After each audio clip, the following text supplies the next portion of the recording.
Hola amigos, ¿cómo están? Es un gusto estar otra vez aquí con todos ustedes. Mi nombre es David Gutsch. Desde Buenos Aires, Argentina, vamos a estar teniendo un conversatorio sobre ansiedad a lo largo de la historia, juntamente con el doctor Eddie Monge, quien lo tenemos aquí con nosotros. Eddie, ¿cómo te encuentras? ¿Cómo estás, David? Saludos hasta Buenos Aires, un abrazo cálido hasta allá porque sé que el clima está algo frío en Buenos Aires, entonces te envío saludos por allá. Eso, unos Aquí saludos estamos cálidos. para, aquí estamos para poder tener este conversatorio interesante de este tema que me han pedido mucho, David, que es sobre ansiedad. Sí, porque recientemente estuviste subiendo un podcast en el cual hablabas acerca de la epilepsia a lo largo de la historia y por supuesto acá tenemos mucho tema para poder hablar acerca de la ansiedad, ¿cierto? Claro, de eso se trata, de que, mira, aclaremos mucho sobre este tema porque nos lo han pedido y como tú sabes que yo me debo a los pacientes y a la gente linda que está pues siguiendo mis videos, mis podcasts y todo el material que sacamos de acceso virtual, David, totalmente gratis. Esto es lo Exactamente. importante. Sí, señor, porque inclusive tu comunidad está creciendo mucho gracias a estos aportes de manera muy natural, fluida, con un léxico de la gente de a pie, como tú mencionas, que a la gente le sirve estos temas, porque de alguna manera u otra, estos temas que vos venís tratando o trabajando, o las mismas personas que lo padecen o sus familiares se informan de la novedad de los nuevos tratamientos sobre estos temas. Y ahora vamos a estar hablando acerca de la ansiedad a lo largo de la historia. ¿A qué nos referimos con este título, Eddie? La ansiedad mal querida, porque es mal querida, tenemos que aceptarlo, despierta y desata pasiones, David. Gente linda. ¿Por qué la ansiedad nos desata tantas pasiones negativas? ¿Y por qué la queremos mal? ¿Por qué la queremos mal? Porque a lo largo de la historia, desde tiempos inmemoriales, sabemos que ha existido, y en tiempos de Sócrates y de Hipócrates la considerábamos como humores. Estaba la teoría de los humores, si leíste algo sobre el tema, los humores, los líquidos que teníamos en el cuerpo, que a la larga no estaban muy lejos de estar equivocados, pero los clasificaban en cuatro grupos y en esos decían que habían aires negativos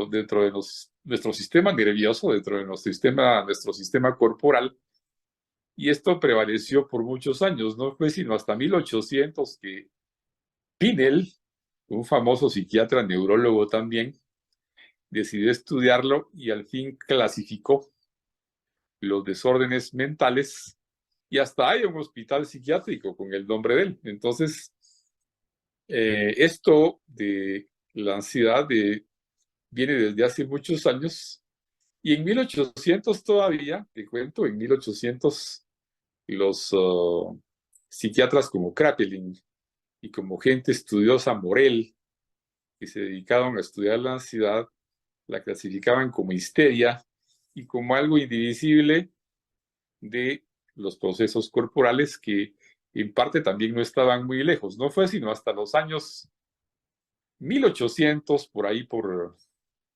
el inicio de esos años, que comenzaron a esclarecerse cosas y datos importantes sobre la ansiedad. Y en 1900, en los 900, digámoslo así, en los 1900 surgió la clasificación DSM-3 y de ahí vino la DSM-4. Los que estudian psiquiatría y psicología y los que están en el campo médico ya se saben de qué es esto. Es una clasificación de los trastornos mentales que ya fue como organizada y supervisada por médicos y que fue aceptada mundialmente como una clasificación hasta la fecha. Ahora, ¿qué ha habido? ¿Qué avances ha habido en esa temporada hasta la fecha? Muy pocos te podría decir, porque la ansiedad sigue siendo clasificada como un desorden de los trastornos emocionales, lo que hemos logrado básicamente es separarla un poco de los trastornos físicos y volverla como una clasificación médica psiquiátrica. Algunos ya en la parte neurológica reconocen, y ahí estoy yo también dentro de eso, y por eso se han dividido tantas las asociaciones o muchos grupos de ciencia, amigos queridos, que no estamos de acuerdo todos con lo que quieren otros imponernos. De ahí surge una serie de contradicciones. Yo creería que la ansiedad va a seguir siendo en todo momento neuropsiquiátrica. Va a seguir siendo un desorden de nuestro sistema neuropsiquiátrico, neuroendocrino, físico, y tiene que ver con la mente y nuestro cuerpo. Desde la historia y tiempos inmemoriales, la ansiedad la teníamos ya, David, pero resulta que buena o malamente, tal vez más malamente que buena, la sociedad ha crecido, la sociedad nos ha impuesto normas diferentes. Antes los trabajos no eran bajo presión.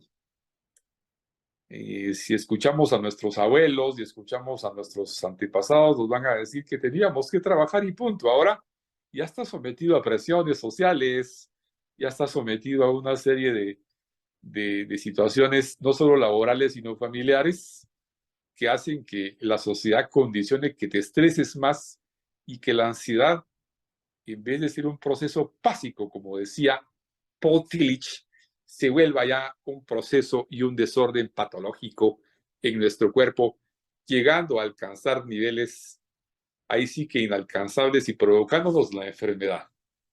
Mira qué interesante porque, bueno, cuando traes la historia a la vida actual, a estos tiempos que corre, justamente la ansiedad es uno de los principales males, si se quiere decir, y justamente con la depresión, juntamente con el exceso de estrés, ¿no? Como tantas veces has mencionado aquí en tu canal. ¿Por qué consideras vos que está tan de moda el tema de la ansiedad? ¿Por qué consideras que la cabecita de las personas va más rápido que la misma realidad? Porque tenemos un exceso de futuro, David. Tenemos mucha presión a nivel laboral, a nivel académico, a nivel sentimental. Resulta que los tiempos están cambiando, resulta que ahora la misma situación en el medio social te hace que tengas que estar trabajando bajo presión, tengas que tener muchas cargas emocionales fuertes, y eso mismo condiciona que las personas ya se pierdan en por fuerza tener una meta. Antes no era eso, recuerda que antes no trabajábamos en función de metas, David. Antes trabajabas y punto. Y ahí escuché a un conferencista, sale a la colación esto que decía, y me gustó mucho la frase del conferenciante porque decía, bueno, mientras tú eres trabajador, no tienes preocupaciones, vas a trabajar, sales de tus horarios cotidianos a las 8 de la noche y te vas a tu casa a comer con tu familia. Pero si eres jefe, David, si eres jefe, si tienes tu propio negocio, si eres un emprendedor, si quieres y tienes metas fuertes y quieres ser más en la vida, que es lo que creo que está afectando, ahí empiezan tus problemas realmente. Entonces él decía, este conferenciante que lo escuché hace poco, decía, yo creo que la felicidad de un trabajador no la tiene la felicidad que tiene el gerente de una empresa. Porque si eres un trabajador, simplemente te dedicas a tu trabajo, no tienes presiones, te vas a tu casa y esperas a que llegue el siguiente día. Y te disfrutas los sábados y los domingos. Pero si eres un gerente, si eres un vendedor, que la mayoría somos vendedores, la mayoría de gente que se dedica a las ventas, ahí tienes el problema de la sociedad y el trabajo bajo presión. Ahora te dicen en la empresa que necesitas trabajar bajo presión cuando te contrates y tienes que trabajar en función de metas. Y ahí es donde viene el problema y donde se complica ya la fisiología de la mente y de tu cuerpo y comienzas a exigirte más, como que estuvieras en un gimnasio, pero mental. Así lo considero yo, un Exacto, gimnasio, claro. tienes que darte más y más y tienes que, ese debería de tener un puesto tal, ese debería de tener una casa, ese debería de tener un coche, ese debería de ser un gerente, ese debería es el que creo que te está llegando al corazón y está llegando al corazón de la gente y a la mente de la gente y está obviamente complicando la situación y llegando a alcanzar niveles patológicos en la mente. Y por eso ahora tenemos más enfermos que antes. La ansiedad ha sido la de siempre. Paul Tillich decía que la ansiedad básica no puede desaparecer porque la necesitas. Y esto lo digo en otro de mis videos. Así Hemos es. tenido ya, los que son amantes y seguidores de mis videos y de mis temas pueden revisar la ansiedad de enfoque multidisciplinario, la ansiedad aquí y el ahora, el trastorno de ansiedad, el trastorno, el TOC, trastorno obsesivo compulsivo, que ahí están en los videos que yo tengo en mi canal, tanto en YouTube como Vimeo, y pueden revisar irse ahí y van a darse cuenta que, David, la ansiedad siempre ha estado ahí, siempre ha sido parte de nuestra vida y es parte de la fisiología de la persona, solo que ahora la tenemos a niveles patológicos. Por eso nos está haciendo daño más que ahora más que nunca, no como antes, en donde no tenías ese tipo de situaciones. Ahora, lo que me llama la atención, ¿no? Que esto se vuelve como una nueva normalidad, el tener que estar presionado por la sociedad, por el trabajo, el consumismo, el ir detrás de lo nuevo, de lo novedoso, de tener el último teléfono, las últimas zapatillas o tenis, o tener la última marca, la última ropa, ¿cierto? O estar a la moda de las cuestiones. Ahora, yo hablo con muchas personas desde mi profesión en lo que es el coaching ontológico y también, por supuesto, hablamos acerca de cómo trabajar con el tema de la ansiedad. Y algo que estuve viendo es que hay muchas personas que por algún motivo generan un proyecto de algo que puede llegar a suceder, que les genera ansiedad. De 10 posibilidades, siempre eligen la peorcita, el peor de los casos, ¿cierto? Que después, cuando hacemos un estudio de que si pasa o no pasa, nunca pasa esa posibilidad. Pero, ¿por qué consideras vos que las personas proyectan un futuro de probabilidades, pero siempre eligen creer que lo peorcito le va a pasar? Porque eso ya creo que es una cosa que llevamos arraigada en nuestra sociedad, David. Nos han preparado para, no nos han preparado para enfrentar las cosas negativas. La verdad, no te preparan. En la escuela eh, no te dicen de temas sobre cómo enfrentar la vida. En la universidad no te preparan para vendedor, no te preparan para ser empresario. Los padres, no hay escuela de padres. Y en las religiones evangélicas, católicas y donde sea, no tenemos una pastoral o una guía donde te digan que todo va a salir bien y que vas a ser el hombre del momento y que vas a tener un buen futuro. Entonces simplemente son aprendidas, como dice la palabra, las vas aprendiendo a esa negatividad, a menos que tengas un coach, y ahí entran ustedes los coaching ontológicos, los especialistas en psicología, los neuropsiquiatras. Entramos porque resulta que sí podemos orientarles, pero mucha gente llega muy tarde, y resulta que en las grandes ciudades, David, porque yo he vivido en Madrid, Cuba, Estados Unidos, México, los viajes te dejan mucho y en las grandes ciudades todos tienen su terapeuta. Eh, Ujú, yo me sí, así asombré cuando es. llegué a España, a Madrid, que vi una clínica psiquiátrica llena, cuando dije, bueno, ¿y por qué tanta gente aquí? Aquí están escritores, aquí están cantantes que vienen a terapia porque solo vienen por crecimiento personal. No necesitas estar loco. Esa idea realmente se acabó ya debe terminar de la mente de las personas y no necesitas estar loco para tener una terapia, ya sea con el psicólogo, que son el brazo derecho de los psiquiatras y de los neurólogos o de los neuropsiquiatras, o ya sea que vayas con un psiquiatra especialista, pero no lo hacen ahí en Europa porque Europa nos lleva 3000 años de cultura, no lo hacen porque estén locos, simplemente lo hacen porque necesitan un crecimiento personal. necesitan una orientación, necesitan salir de ese miedo, de esas fobias, de ese dolor que han sentido. Y entonces la terapia sí ayuda, sí tenemos un buen sustrato, la misma palabra, y eso lo he dicho en mis otros videos, la palabra hace que te cambien ciertas cosas cuando te dicen algunas cosas y tú dices, qué rico me sentí con las palabras de este amigo.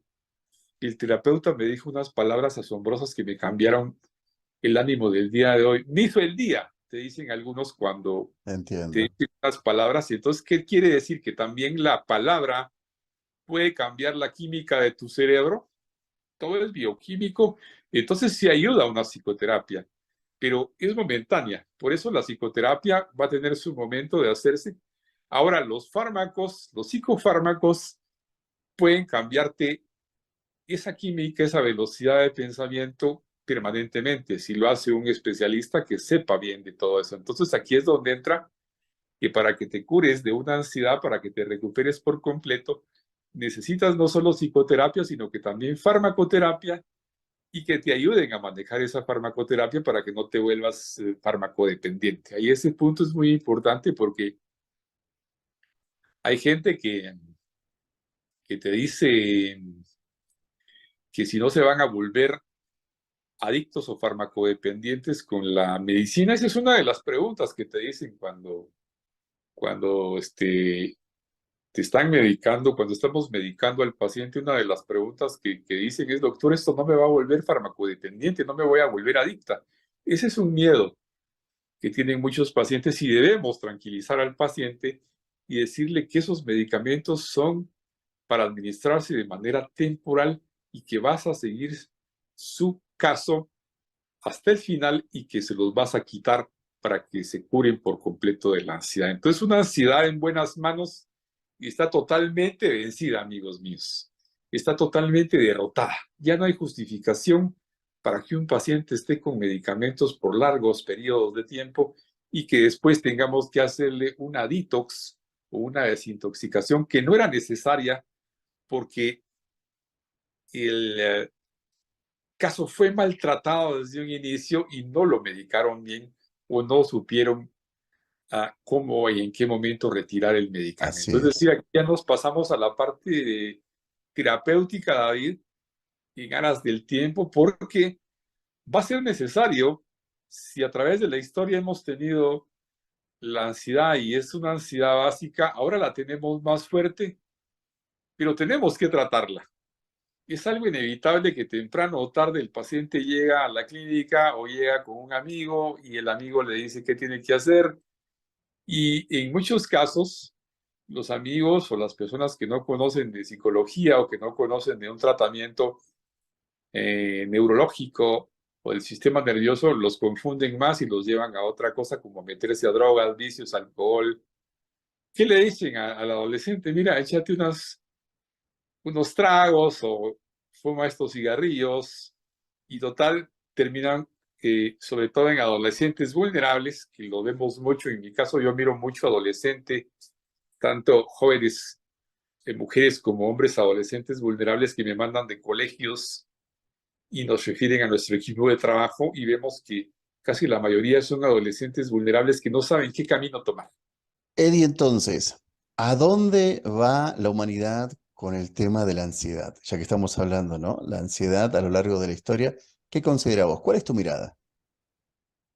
Queremos mal la ansiedad, la queremos mal, no la vemos bien en la sociedad, obviamente no la vemos bien y las pasiones se siguen despertando, pero yo soy positivo. Fíjate lo que me dijiste y lo que hablaste de la negatividad de mucha gente. Yo sí soy positivo, yo creo que, y por eso a mí me quieren bien y me sigue mucha gente porque saben que no los confundo, que no les comienzo a decir cosas equivocadas y les doy un tratamiento equivocado, sino que simplemente los oriento bien, que es lo que quiere la gente. Y con estos videos estamos ayudando, quién sabe a cuánta gente, David. Pero yo sí sería optimista y esperanzador en que podemos derrotarla. Vamos a tener más carga de ansiedad porque nos van a exigir mucho más en el trabajo. Y viene algo que se nos viene pronto, que es la la medicina robótica y la tecnología robótica, que va a sustituir, fíjate bien, va a sustituir al ser humano por la robótica. Y esto podría complicar más la situación para muchos para que no se queden desempleados. Entonces, hay mucho miedo sobre el tema. Ya tenemos Imagínate. ¿qué dirías tú, por ejemplo, que yo te diga, bueno, ya no quiero que David me haga entrevistas, sino que quiero que un robot mejor me entreviste? Imagínate. ¿Cómo te pondrías tú, David, allá? No, está muy bien, yo creo que eso va a pasar. De todas maneras, yo trabajo con personas y comprender las intrincadas personalidades de la gente, una máquina no lo podría hacer. Pero sí, inclusive eso también genera mucha ansiedad, ¿no? El avance de la inteligencia artificial y esos conceptos. Pero bueno, ese va a ser seguramente tema para hablar en otra ocasión, Eddie. Excelente, Eddie, siempre impecable acerca de este tipo de entrevistas, en este caso un conversatorio, poder hablar acerca del tema de la ansiedad a lo largo de la historia. Por favor, ¿cómo hace la gente para contactarse contigo? ¿Cómo te encuentran en las redes sociales? Aquí abajo están apareciendo mis redes, mi página, mi correo electrónico, mi WhatsApp, y mi Instagram, mi Facebook, TikTok, una red que nos ha ayudado muchísimo, los chinos, y obviamente en estos canales de YouTube y Vimeo y Spotify, donde ustedes muy pronto van a ver estos videos y ya los están viendo, y suscribirse es importante porque compartimos la información y al compartirla ayudamos a muchas personas, y sobre todo, David, el acceso a mis videos es totalmente gratuito. No hay cobro, no hay ningún cargo, nada de lucro, sino para ayudar a mi gente bella, mis pacientes, adolescentes sobre todo, que son los que más están sufriendo, que empiezan a vivir y que no conocen sobre este mundo y que tienen muchas inquietudes. Jóvenes, adolescentes, acérquense a estos videos, véanlos y compártanlo con los amigos. Así que les envío un abrazo fuerte, queridos amigos, y a ti también, David, y nos vemos en el próximo tema interesantísimo de neurociencias. Muchas gracias.